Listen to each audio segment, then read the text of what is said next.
हम अभी हवा में उड़ ही रहे थे कि मैंने महक से कहा, महक, हो सकता है कि वो तुम्हारी वो दोस्त जिसका नाम बरखा था और जो जिनजादी थी वो हो।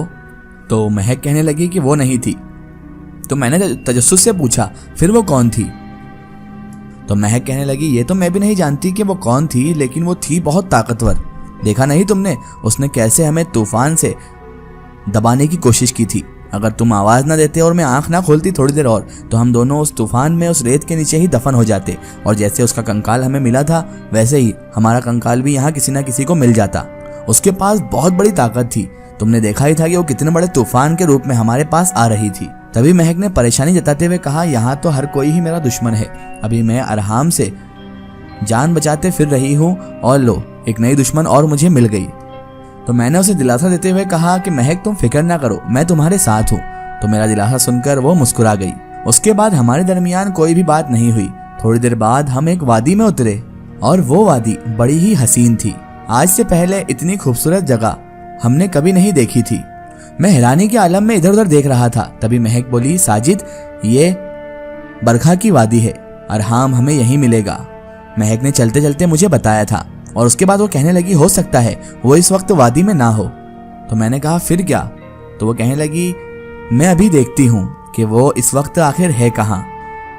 और उसके बाद वो अपना हाथ सामने रखकर कुछ पढ़ने लगी। उसके हाथ पर तभी एक अक्स नमदार हुआ। अक्स किसी बूढ़े शख्स का था और वो एक कमरे में खड़ा हुआ कुछ पढ़ रहा था। इस मंजर को देखकर महक के चेहरे पर एक मुस्कुराहट नमदार हो चुकी थी। तभी मैंने अचानक पूछा, क्या हुआ महक? तो महक कहने लगी, तुम्हारे पास बहुत अच्छा मौका है साजिद। अरहाम इस वक्त इसी वादी में है और वो एक चिल्ला करने में मसरूफ भी है। अगर तुम उसे चिल्ले के दौरान ही मार दो तो वो तुम्हारा कुछ भी नहीं बिगाड़ सकता है, क्योंकि अगर उसने चिल्ले के दौरान चिल्ला तोड़ दिया तो उसकी तमाम ताकतें जाया हो जाएंगी। जब महक ने मुझे सारी हकीकत बताई तो मैं भी खुश हो गया और मैंने उससे कहा, तो फिर जल्दी चलो ना, ऐसा ना हो कि उसके चिल्ले का वक्त खत्म हो जाए। मैंने बेताबी से कहा। तो महक कहने लगी, हाँ हाँ चलो। महक ने खुशी से कहा था और वो अचानक तेज तेज चलने लगी। उसके बाद मैं भी उसके पीछे तेज तेज कदमों से ही चल रहा था और वो फिर मुझे लेकर उस हवेली में दाखिल हो गई। सामने ही एक कमरे में अरहाम खड़ा हुआ चिल्ला कर रहा था। तभी महक ने मुझसे कहा, ये लो साजिद, अरहाम को मार दो। महक ने जब मुझसे ये कहा तो मैंने उसकी तरफ देखा तो उसके हाथ में अचानक पता नहीं कहां से खंजर आ गया और वो खंजर बहुत ही चमकीला था। मैं हैरान नजरों से उसे देखने लगा। मैं ये सोच रहा था कि थोड़ी देर पहले तो महक के हाथ में ये खंजर था ही नहीं, अब ये कहां से आ गया। तभी वो बोली, साजिद क्या सोच रहे हो? मार डालो अब इस अरहाम को, मुझे तकलीफ हो रही है, मेरा जिस्म अंदर ही अंदर जल रहा है। महक ने घबराते हुए मुझसे कहा था। मैंने जैसे ही महक से खंजर लिया तो अरहाम खौफजदा नजरों से मेरी तरफ देख रहा था। उसका चेहरा मौत के खौफ से जर्द हो रहा था। वक्त जाया ना करो, मार डालो इसे, महक ने दर्द भरी आवाज से मुझसे कहा और उसकी दर्द भरी आवाज मेरे कानों में गूंज रही थी। तो मैंने भी गुस्से में आकर एक ही बार से अरहाम की गर्दन तन से जुदा कर दी। उसके हलक से एक दर्द भरी चीख फिजा में गूंज गई और वो फिर उसके बाद गिरकर वहीं पर तड़पने लगा। उसकी गर्दन अब कट चुकी थी और उसका खून बह बहकर अब फर्श को सुर्ख कर रहा था और उसके गले से घर्राहट की आवाजें अब भी निकल रही थी। उसकी आंखें महक पर ही जमी हुई थी, जैसे वो अपनी आंखों ही आंखों में महक से कह रहा हो कि तुमने ये अच्छा नहीं किया है। तभी महक कहने लगी, अरहाम मैंने तुमसे कितनी माफिया मांगी थी, तुमसे कितनी इल्तिजा की थी, लेकिन तुमने मेरी एक ना सुनी। देख लिया अब अपना अंजाम। साजिद ने मुझ पर बहुत बड़ा एहसान किया है, मैं तुम्हारा यह एहसान जिंदगी भर नहीं भूलूंगी। अब जो दर्द रोजाना रात को मेरे जिस्म में उठता था, अब उस दर्द से मुझे निजात मिल चुकी है। साजिद, तुमने अरहाम को मारकर ना सिर्फ मुझ पर बल्कि पूरी इंसानियत को उस दरिंदे से बचा लिया है, उस हैवान से बचा लिया है, महक ने खुशी से कहा।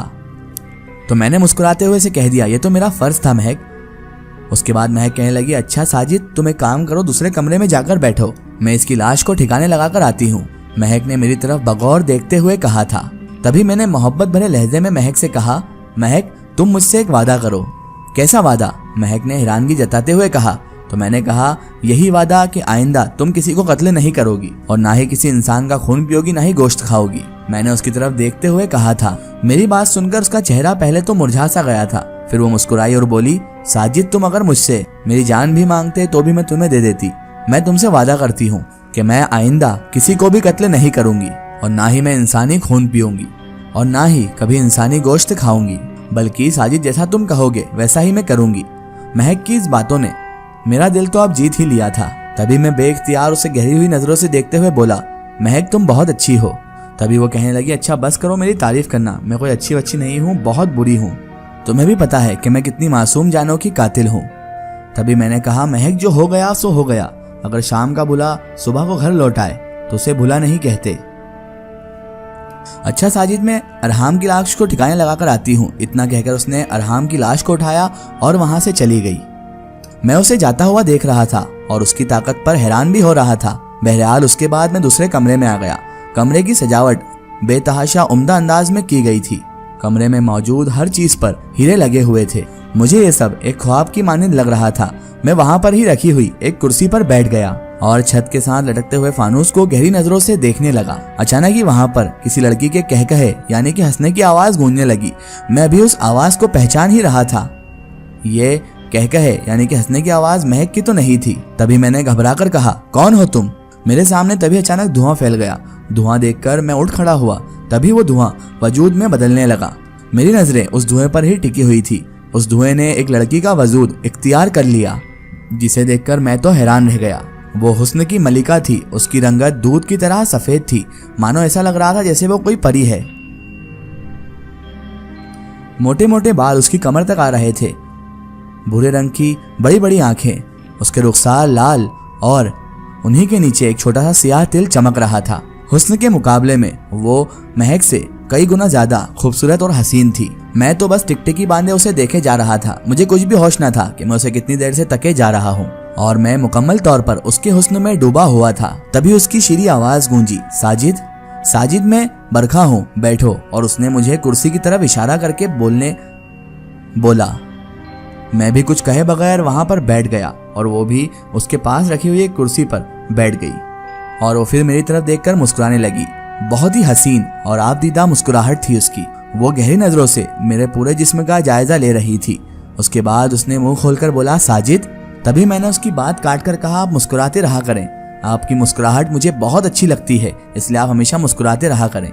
वो मुस्कुराकर थोड़ा सा हंसी और कहने लगी, साजिद मैं तुम्हें किसी धोखे में नहीं रखना चाहती। जब मैंने तुम्हें पहली बार देखा था तो मैं तुम्हें अपना दिल दे बैठी थी। रोज मैं तुम्हें देखने के लिए आया जाया करती थी। मेरे दिल में एक ख्वाहिश जागी कि मैं तुमसे बात करूं, तुम्हारे पास आकर बैठूं और एक दूसरे से हम फिर खूब बातें करें। उस दिन अरहाम ने मुझे तुम्हें मारने के लिए भेजा था, लेकिन मैंने जब तुम्हें देखा तो मुझे तुमसे मोहब्बत हो गई। मेरा दिल तुम्हारी तरफ खींचा जाने लगा और मैं वहां से ऐसे ही नाकामयाब वापस आ गई और अरहाम से मैंने आकर कह दिया कि मैं तुम्हें कभी नहीं मार सकती। और मैंने अरहाम को धमकी भी दे दी कि अगर तुमने भी साजिद को मारने की कोशिश की तो मैं तुम्हारी दुश्मन बन जाऊंगी और मैं ये भी भूल जाऊंगी कि तुम मेरे दोस्त हुआ करते हो कभी।